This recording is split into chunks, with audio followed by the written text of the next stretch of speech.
Carl Jung's view on God, religion, and the soul. What is God? A being? An idea? Or something far deeper, a living presence within the human soul? For Swiss psychiatrist Carl Jung, God was not a concept to be believed in or denied. He was a psychological reality, a living symbol that shaped the deepest layers of our mind. Today, we'll explore Carl Jung's view of God, religion, and the soul. How he saw divinity not as something out there, but as something within, and why his understanding of the sacred still transforms how we experience faith and meaning today. Section 1. The Young Man Who Questioned Faith. Jung grew up in a deeply religious household. His father was a Swiss pastor, yet as a child, Jung felt that his father's faith was hollow. He saw a man preaching about God, but struggling inwardly with doubt. That contradiction awakened something in Jung, a lifelong question. How can one truly experience the divine, not just believe in it? As a boy, Jung had powerful dreams, visions of light, cosmic trees, and divine figures. He sensed that the sacred was not only in church, it was alive in the depths of the psyche. That realization would later become one of his central insights. The experience of God begins within consciousness itself. Section 2. God as an archetype. For Jung, God was not a mere symbol invented by humans.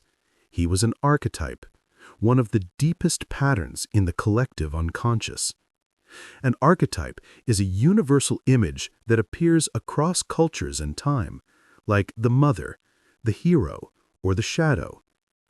The God archetype represents the human psyche's innate drive toward wholeness, order, and meaning. In Jung's words, the idea of God is an image of the self. This means that our concept of God reflects our inner relationship with the total self, the divine center of our being. When people say, "I found God," Jung might say, "You found your connection to the deepest part of your soul." Section 3. Religion as a bridge to the unconscious.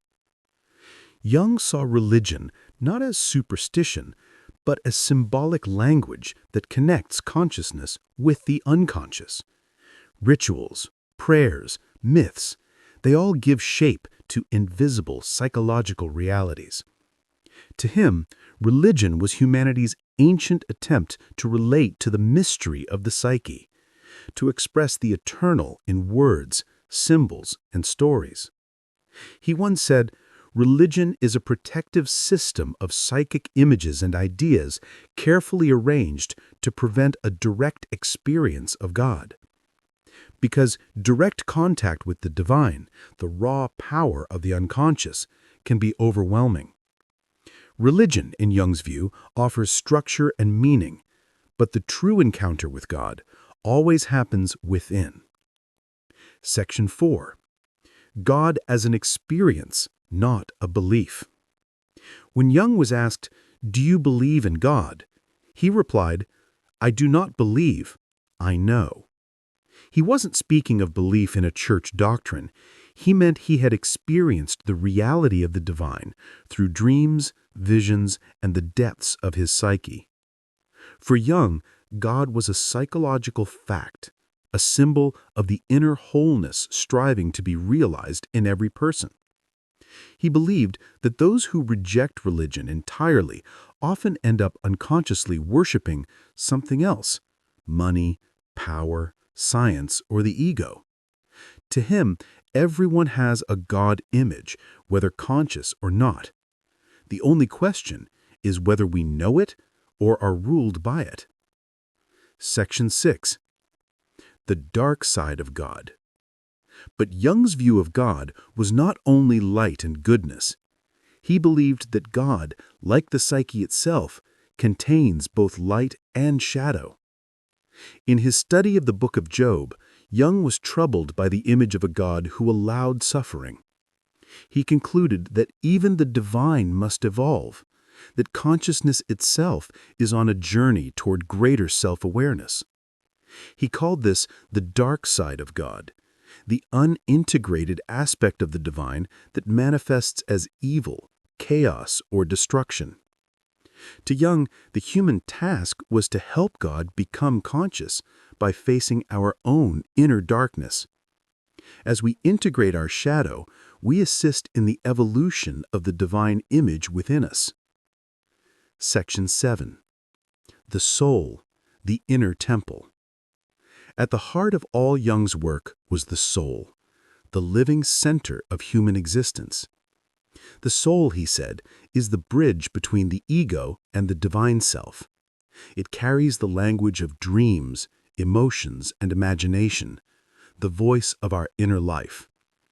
He wrote, "The soul is the living thing in man, that which lives of itself and causes life." To Jung, healing the soul meant restoring our dialogue with the unconscious, listening again to the symbols, the myths, the dreams that connect us to something eternal. When the soul is ignored, we become spiritually empty, anxious, disconnected. But when we honor it, life regains depth, beauty, and sacredness. Section 8. The Return of the Sacred. Jung believed the modern world's greatest illness was the loss of contact with the soul, the death of meaning. He saw a future where psychology and spirituality would reunite, where science would no longer exile the sacred, and religion would no longer fear the depths of the psyche. He called this the coming of a new age of consciousness, where every individual could find God within their own experience. To him, this was humanity's next step in evolution, to become aware of the divine image living through us. For Carl Jung, God was not a distant ruler, but the eternal mystery within the human heart. To find God, he said, we must look not upward, but inward. The kingdom of heaven is not in the sky, it's in the soul that dares to see itself. What do you think? Is God within us or beyond us? Let me know in the comments. And if you're drawn to Jung's psychology, spirituality, and the search for meaning, don't forget to like, subscribe, and share. Because in the end, the journey to understand God is the journey to understand the self.